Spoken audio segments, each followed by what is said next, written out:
देखिए अगला है इंपॉर्टेंट क्वेश्चन है, डेरिवेशन भी कह सकते हो, क्वेश्चन भी कह सकते हो। पेपर है 346 BS 2023 का है, बोर्ड है यूपी, क्लास है 12 और ये पेपर मिला सकते हैं 3 का खा पार्ट है। इसमें बताया जा रहा है कि हमारे पास एक कण है जिसका मास m है और चार्ज q है। इसको एक समान विद्युत क्षेत्र में प्रवेश किया जाता है। विद्युत क्षेत्र में प्रवेश करने का मतलब ये विराम अवस्था में रखा हुआ है विद्युत क्षेत्र में। उसके बाद ये t समय में d दूरी तय कर लेता है, मान लेते हैं। तो आपको ये सिद्ध करना है कि इसका जो वेग है वो ये है। ठीक है, कैसे करना है इंपॉर्टेंट है, देख लो, समझ में आ जाएगा। सबसे पहले हम क्या करते हैं, इलेक्ट्रिक फील्ड बना लेते हैं। मान लेते हैं इलेक्ट्रिक फील्ड ये है, इसकी डायरेक्शन ये है, सॉरी, ये हमारे पास इलेक्ट्रिक फील्ड बन चुका है। ये हमारा क्या है, इलेक्ट्रिक फील्ड है। ठीक है, इलेक्ट्रिक फील्ड की डायरेक्शन हमने पॉजिटिव एक्स एक्सिस की डायरेक्शन में मानी है। ठीक है, अब हमारे पास चार्ज क्या दिया गया है, चार्ज दिया गया है क्यू।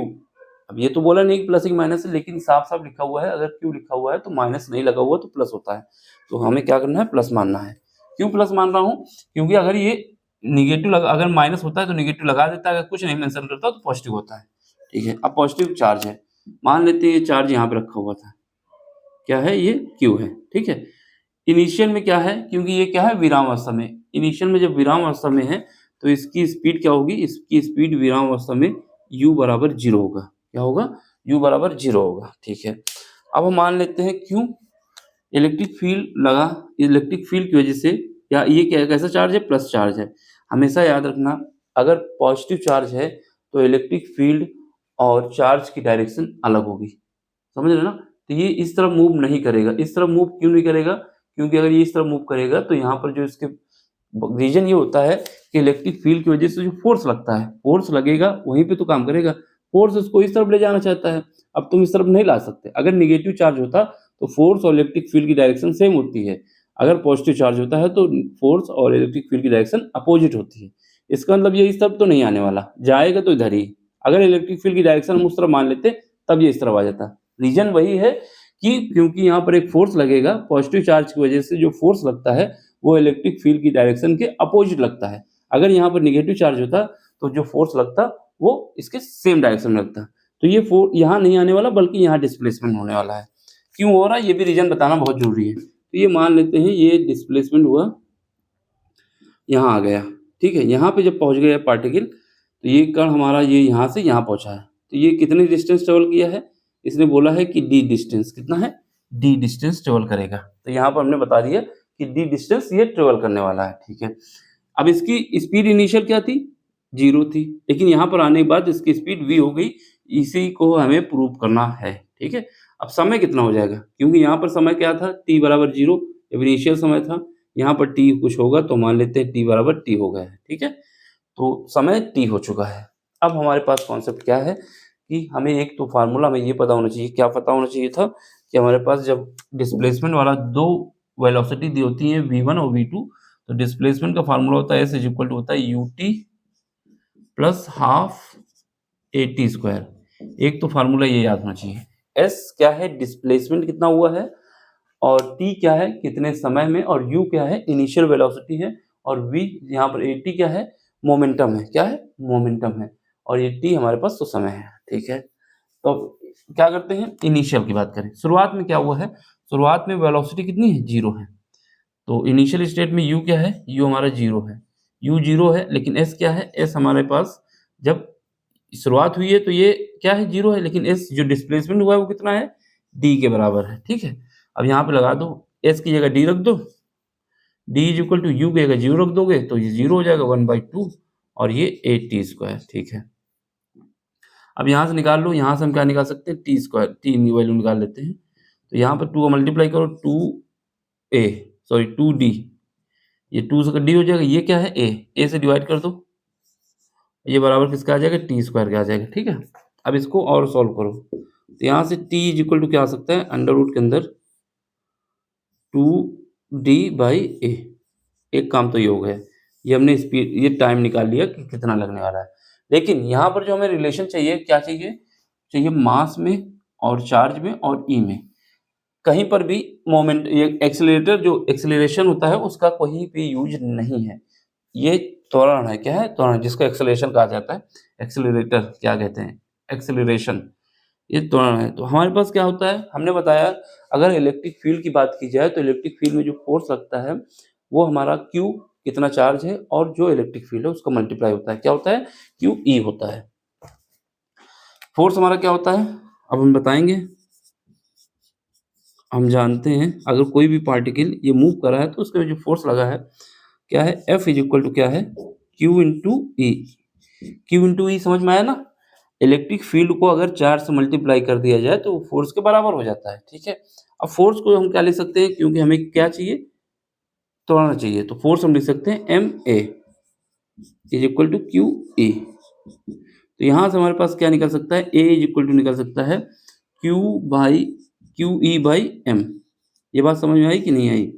तो हम ए की जगह पे यहाँ पे वैल्यू पुट कर दो, तो यहाँ से हमारे पास टी इज इक्वल टू क्या आ जाएगा, अंडर रूट के अंदर ए की जगह पुट करना है 2d। अब ए की जगह पुट करोगे, यहाँ पर पुट करना है तो ये वाली वैल्यू ऊपर पहुँच जाएगी, तो यहाँ पर आ जाएगा m, ये वैल्यू ऊपर पहुँच जाएगी क्योंकि यहाँ पर रखोगे तो तीसरे नंबर पर, और नीचे क्या आ जाएगा QE। ये तो हमारे पास समय आया है। अब हमें क्या निकालना है, वेलोसिटी निकालनी है। क्या निकालना है, सेकेंड वेलोसिटी v की वैल्यू। तो हमारे पास एक फार्मूला ये होता है, दूसरा फार्मूला हमारे पास क्या होता है, क्या लिखोगे, फिर वही हम जानते हैं, क्या जानते हैं कि हमारे पास जो v होता है v is equal to ut plus क्या होता है, v इज इक्वल टू हमारे पास होता है ut, सॉरी ये हमारे पास जो वेलोसिटी का फार्मूला होता है u प्लस, एक मिनट, ut, हमारे पास एक फार्मूला होता है, क्या होता है, v is equal to u plus at।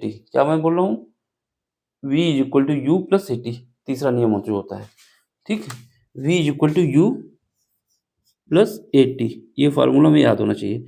यही दो फार्मूले यूज होने थे जो इम्पोर्टेंट थे, पहला ये वाला और दूसरा ये। हमारे पास ये क्या है, फाइनल स्पीड है, और ये हमारे इनिशियल स्पीड है, ये हमारे पास एक्सेलरेशन, ये त्वरण है जिसको एक्सेलरेशन कहा जाता है। अब वैल्यू पुट करो यहाँ पर जरा, u तो हमारा 0 रहेगा, क्यों, क्योंकि इनिशियल है। a की वैल्यू क्या है, a की वैल्यू हमारे पास अभी ये निकाली थी, ये हमारे पास क्या है, a और t है। a की वैल्यू ये पुट करना है और t की वैल्यू ये निकाली है, इसको पुट करना है।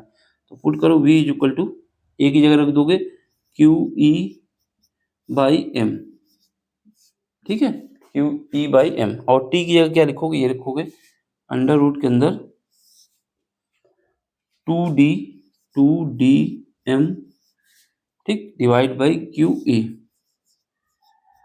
इस वैल्यू को अंदर प्रवेश कराओ, अंदर जब ले जाओगे यहाँ से v इज इक्वल टू क्या आ जाएगा, ये जब अंदर ले जाओगे तो देखो ये बाहर है, अंडर रूट के अंदर जाएगा तो स्क्वायर हो जाएगा, ये भी स्क्वायर हो जाएगा, तो ये हो जाएगा हमारे पास 2dm। ये तो है ही, ये पहले ही से, और यहाँ पर क्या है, QE है, ये भी पहले ही से है। अब ये इसको अंदर ले जाओ, तो अंदर ले जाओगे तो ये क्या जाएगा, स्क्वायर के रूप में जाएगा, QE का स्क्वायर, और नीचे क्या आ जाएगा, m स्क्वायर। समझ में आया, ये जब अंदर जाएंगे इसके तो स्क्वायर में आ जाएंगे। अब यहाँ से काटो, ये पावर इसके साथ कट गई, ये इसके साथ कट गया, तो यहाँ से हमारे पास आ गया, क्या आया, 2d, और यहाँ पर आ जाएगा QE, नीचे क्या आ जाएगा, m आ जाएगा। शायद यही प्रूव करना था, तो अरेंज कर लो केवल। अरेंज करने के बाद क्या आएगा, अरेंज करने के बाद दिख रहा है वहाँ पे, सबसे पहले 2 लिखना है, फिर Q लिखना है, फिर E लिखना है, फिर D लिखना है, फिर डिवाइड क्या कर दोगे, m से कर दोगे, तो ये हमारे पास निकल आ जाएगा। जो यहाँ पर ये याद रखना, ये वेलोसिटी है, स्पीड है, वेग है, ठीक है, अर्जित वेग, पोटेंशियल ना समझे कोई, वेग। देख लो, समझ लो, कहीं पर भी डाउट हो तो पूछ सकते हो, जैसा बताया है ऐसे ही करना है, कोई दिक्कत नहीं आने वाली है, ठीक है। क्या करना था, सबसे पहला काम ये था कि हमने क्या किया कि इलेक्ट्रिक फील्ड की डायरेक्शन पॉजिटिव एक्स एक्सिस पे मान ली है, ठीक है। अब मानने को निगेटिव मान लोगे तो कोई दिक्कत नहीं है, फिर चार्ज की डायरेक्शन चेंज हो जाएगी, ठीक है। अब हमने क्या है, प्लस चार्ज दिया हुआ है उसको यहाँ पे पुट किया है, ये चार्ज इस तरफ नहीं मूव करेगा, क्यों नहीं मूव करेगा, क्योंकि इस पे जो फोर्स लगेगा वो उस तरफ लगेगा। फोर्स क्यों इस तरफ लगेगा, क्योंकि अगर हमारे पास इलेक्ट्रिक फील्ड और पॉजिटिव चार्ज होता है तो इलेक्ट्रिक फील्ड और पॉजिटिव चार्ज की डायरेक्शन एक दूसरे के अपोजिट होती है। इस वजह से इसका डिस्प्लेसमेंट यहाँ पे हो गया।